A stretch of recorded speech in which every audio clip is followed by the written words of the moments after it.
नमस्कार दोस्तों, आज की वीडियो में हम अध्याय 6 रैखिक असमीकाएँ पार्ट 3 क्लास 11th का टॉपिक है। इसका पार्ट 3 करेंगे। इस पार्ट के अंदर हम बेसिक कॉन्सेप्ट और एक्सरसाइज 6.3 के क्वेश्चन सरल करेंगे। आइए शुरू करते हैं। दो चर राशियों की असमीका निकाय का हल, और निकाय का मतलब हमें दो या अधिक असमीकाएँ दी गई होगी और वो दोनों दो या अधिक जो असमीकाएँ हैं वो दो चर राशियों की होगी। ठीक है, तो पिछले भाग में हम दो चर राशियों के रैखिक असमीकाओं का आलेखन विधि से हल करना सीख गए हैं।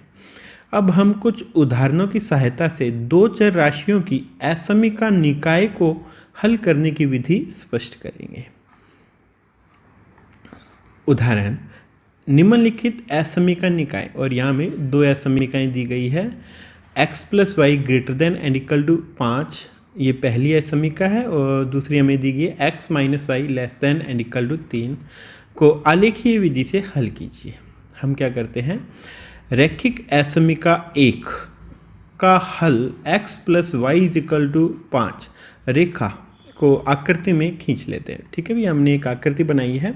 इस आकृति में हम इस रेखा का निरूपण करते हैं। सबसे पहले तो देखिएगा, x का मान 0 रखने पे y का मान 5 और y का मान 0 रखने पर x का मान 5, यानी कि हमें दो बिंदु प्राप्त हो जाएंगे।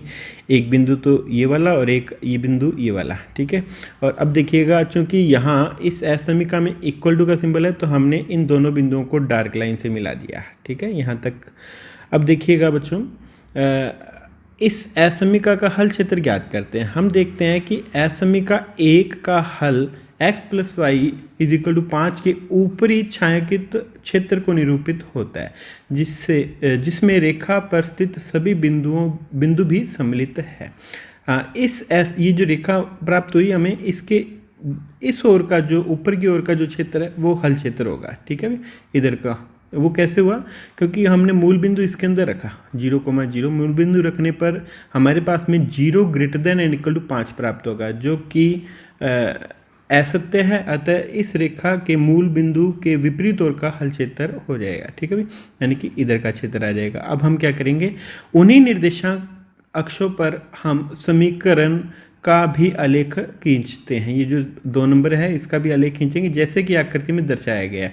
तब असमीका 2 का हल क्षेत्र x माइनस वाई बराबर 3 के ऊपरी छायांकित क्षेत्र द्वारा निरूपित होता है। अभी हम x minus y is less than and equal to 3 का निरूपण करेंगे। इसके लिए हमने x minus y is equal to 3 रेखा ली।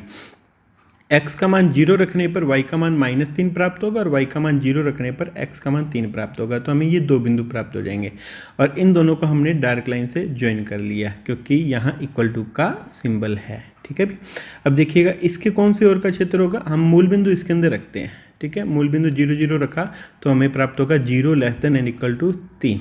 ठीक है, जो कि सत्य है, यानी कि इस रेखा के मूल बिंदु की ओर का क्षेत्र हो जाएगा, यानी कि इसके इधर का क्षेत्र हो जाएगा। ठीक है, अब हम पाते हैं कि पहले जो क्षेत्र, पहले वाली असमीका का क्षेत्र था वो इसके इधर की ओर का था।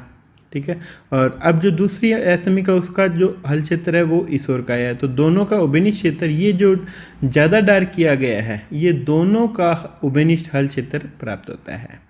स्पष्ट है, द्विछायांकित क्षेत्र डबल शेडेड रीजन जो उपयुक्त दोनों छायांकित क्षेत्रों में उभयनिष्ठ है, वही दी हुई असमीका निकाय 1 व 2 का वांछित हल क्षेत्र है।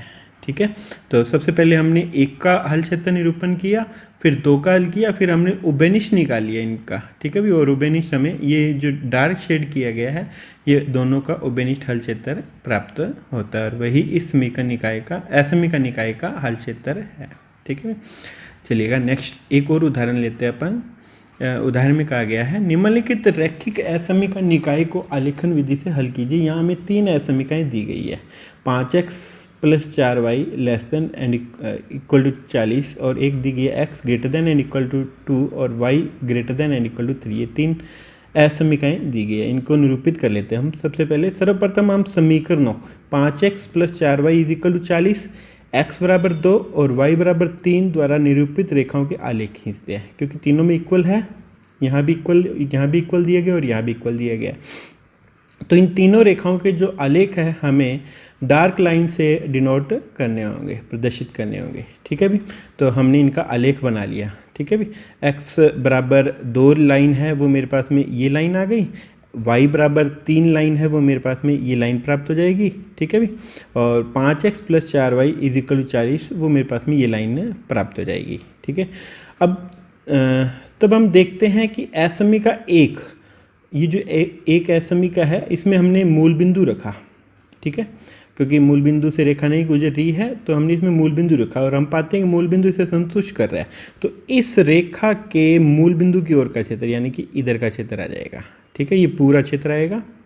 ओके, फिर हम दूसरी असमीका को देखते हैं। दूसरी असमीका हमें दी गई है x > 2। हमने इसमें मूल बिंदु रखा 0 0, तो हम पाते हैं कि 0 > 2 जो कि असत्य है, तो यानी कि मूल बिंदु के विपरीत ओर का। तो x बराबर 2 लाइन के मूल बिंदु के विपरीत ओर का यानी कि इधर का क्षेत्र हो जाएगा, ठीक है भी, इधर का ये सारा क्षेत्र होगा।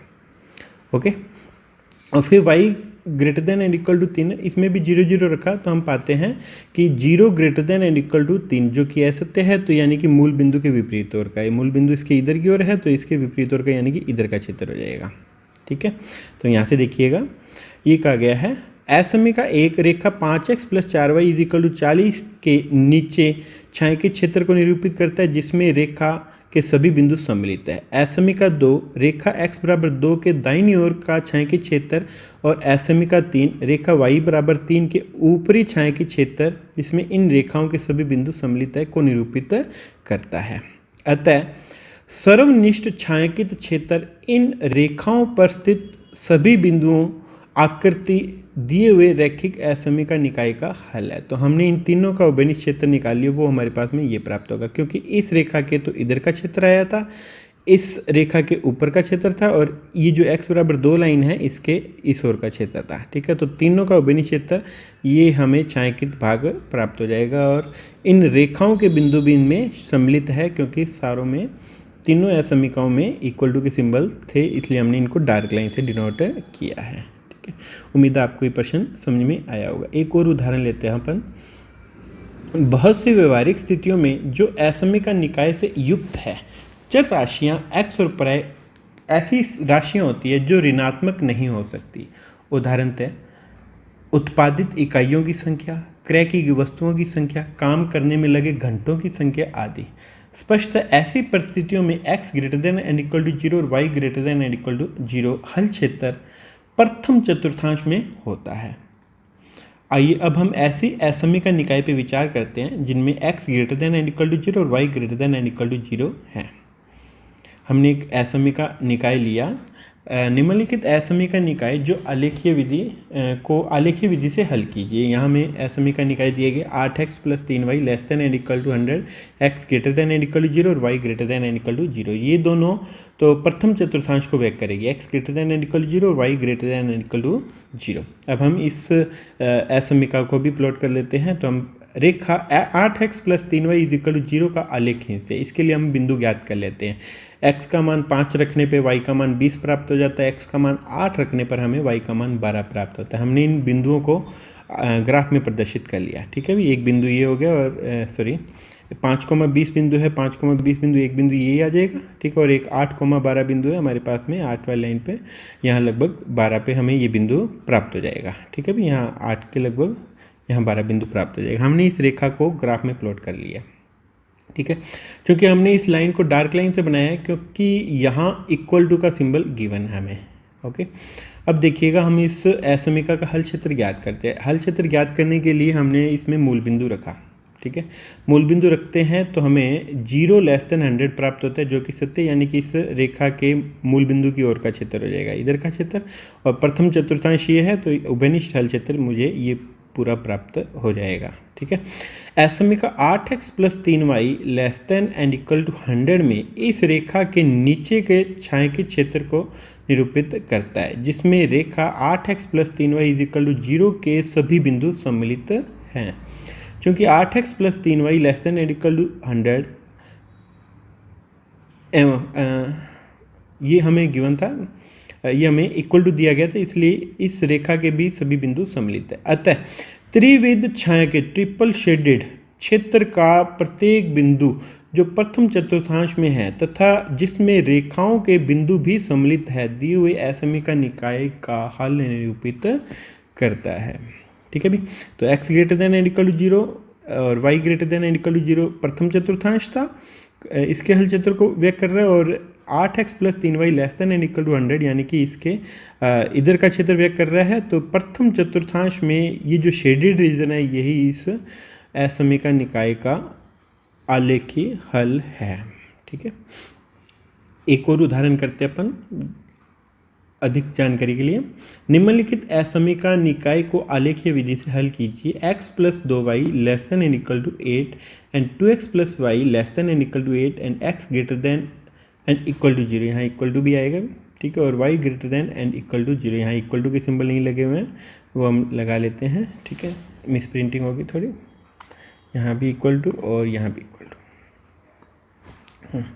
अब इसे शुरू करते हैं। सर्वप्रथम हम रेखा x plus 2y is equal to 8 को आलेखित करते हैं। यहाँ में जो रेखा दी गई है, जो असमीका दी गई है x plus 2y less than and equal to 8 थी। तो सबसे पहले हम रेखा ली x plus 2y is equal to 8, तो इसके बिंदु ज्ञात कर लिए 0,4 और 8,0। हम इन बिंदुओं को ग्राफ में प्लॉट कर लेंगे और इसी प्रकार से एक दूसरी जो असमीका उसके लिए भी हम बिंदु ज्ञात कर लेते हैं। रेखा ली 2x plus y is equal to 8 और इसमें x और y की वैल्यूज संगत ज्ञात कर ली। अब हम क्या करते हैं कि इन बिंदुओं को ग्राफ में प्लॉट कर लेते हैं। 0,4 और 8,0, 0,4 बिंदु मेरे पास में ये हो गया। ठीक है, और 8,0 बिंदु ये हो गया मेरे पास में। तो ये रेखा आ गई मेरे पास में, और ये कौन सी रेखा है, x plus 2y is equal to 8, x plus 2y is equal to 8 ये लाइन होगी। और मैंने इसे डार्क लाइन से बनाया क्योंकि असमीका 1 में इक्वल टू का सिंबल भी दिया गया है। ठीक है, तो ये डार्क लाइन से आ गया। अब मैं इसका हल क्षेत्र ज्ञात कर लेता हूँ। हल क्षेत्र ज्ञात करने के लिए मैं इस एक में 0,0 प्रतिस्थापित करता हूँ। तो 0,0 प्रतिस्थापित करने पे मुझे प्राप्त होगा कि 0 less than and equal to 8, जो कि सत्य है, यानी कि मूल बिंदु की ओर का क्षेत्र हो जाएगा, यानी कि इसके इस रेखा के इधर का क्षेत्र आएगा। ठीक है, अब मैं दूसरी जो असमीका है उसका हल क्षेत्र ज्ञात कर लेता हूँ। सबसे पहले इसके बिंदु प्लॉट करता हूँ। 0,8 एक बिंदु ये हो गया 0,8 और एक हो गया 4,0, ये 4,0 ये बिंदु आ गया, और इन दोनों को हमने डार्क लाइन से मिला दिया क्योंकि यहाँ भी दूसरी असमीका में भी इक्वल टू का सिंबल दिया गया हमें। ठीक है, डार्क लाइन से ज्वाइन किया हमने। अब मैं इस असमीका के लिए हल क्षेत्र ज्ञात करता हूँ। तो मैंने 0,0 इस असमीका में रखा और मुझे प्राप्त होगा 0 लेस देन 8। ठीक है, और 0 लेस देन 8 प्राप्त होने से मूल बिंदु जो कि सत्य है, यानी कि इस असमीका के मूल बिंदु की ओर का क्षेत्र हो जाएगा। ठीक है, इसके भी इधर का क्षेत्र आ गया। ओके, तो अब देखिएगा इस रेखा से तो नीचे का क्षेत्र है और इस रेखा से इधर का क्षेत्र है, और ये जो 3 नंबर और जो 4 नंबर असमीकाएँ हैं ये प्रथम चतुर्थांश को व्यक्त कर रही है, यानी कि उभयनिष्ठ हल क्षेत्र इस रेखा से तो नीचे, इस रेखा से भी नीचे, और x अक्ष के ऊपर का और y अक्ष के दाईं ओर का क्षेत्र, यानी कि ये उभयनिष्ठ हल क्षेत्र हमें प्राप्त हो जाएगा। ठीक है, इन सभी के हमने आलेख खींचे। असमीका 1 और 2 दोनों संगत रेखाओं के बिंदुओं सहित अपने से नीचे स्थित क्षेत्रों को निरूपित करते हैं। क्योंकि x greater than and equal to 0 और y greater than and equal to 0, अतः प्रथम चतुर्थांश में स्थित सर्वनिष्ठ छायांकित क्षेत्र को प्रत्येक बिंदु क्षेत्र के प्रत्येक बिंदु दिए हुए असमीका निकाय का हल निरूपित करते हैं। ठीक है, ये जो छायांकित भाग है ये संपूर्ण, ठीक है, और इसके प्रत्येक बिंदु इन लाइनों के पॉइंट्स भी, ठीक है, इंक्लूडेड होंगे, इस असमीका निकाय हल को निरूपित करते हैं। अभ्यास हेतु प्रश्न हमने अभी प्रश्न किए थे कुछ, और उसी से रिलेटेड उसी प्रकार के प्रश्न आपको दिए गए हैं। आप इन सभी प्रश्नों का अभ्यास करेंगे तो आपको और ज़्यादा समझ में आएगा। अगर कोई प्रॉब्लम हो तो आप कमेंट में बोल सकते हैं।